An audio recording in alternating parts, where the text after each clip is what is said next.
നടിച്ചു കാട്ടാതിക്കടാ. ഗംഗ ഇപ്പൊ എങ്ങോട്ടാ? ഞാൻ അല്ലിക്ക് ആഭരണങ്ങൾ മേടിക്കാൻ ഗംഗ ഇപ്പൊ പോണ്ട. അതെന്താ ഞാനിപ്പോ പോയാല് വിടമാട്ടെ. ഇങ്ങനെ നീ എങ്ക വിടമാട്ടെ. ഇന്ത്യക്ക് ദുർഗാഷ്ടമി ഒന്നെ കൊന്നൽ ഓ ജത്തത്തെ കുടിച്ചാൽ ഓ കാലം വിളയാടുക. ഈ സംഭാഷണ ശകലം രണ്ട് വ്യത്യസ്ത ദിശകളിലൂടെ മലപ്പുറം ശൈലി.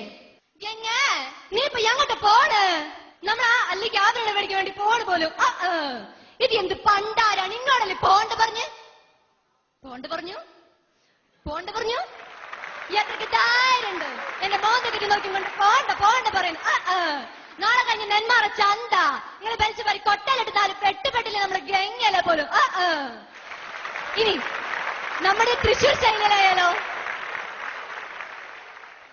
ഐ ഗംഗ ഞങ്ങളുടെ കാലത്ത് തന്നെ ഞാൻ അല്ലിക്ക് ആഭരണങ്ങൾ മേടിക്കാനായിട്ട് നിങ്ങൾ പറഞ്ഞിട്ടുണ്ടായിരുന്നല്ലേ പോകുന്നിടത്ത് ചോറാണ് വർത്താനം പറയണേ തേങ്ങ ഉണ്ടാക്കാനായിട്ട്.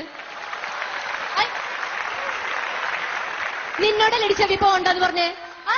മച്ചിക്കൊള്ളാല് ഗടിയെ വിടില്ലേ? നിങ്ങൾ എന്നോട് സ്ഥലത്തേക്ക് വിടില്ലേ? ഒട്ടിട്ട് ഗടിയെ നാളെ കഴിഞ്ഞ് മറ്റന്നാ തൃശ്ശൂർ അമ്മിട്ടപ്പെട്ടിന്ന് പോലെ മോന്ത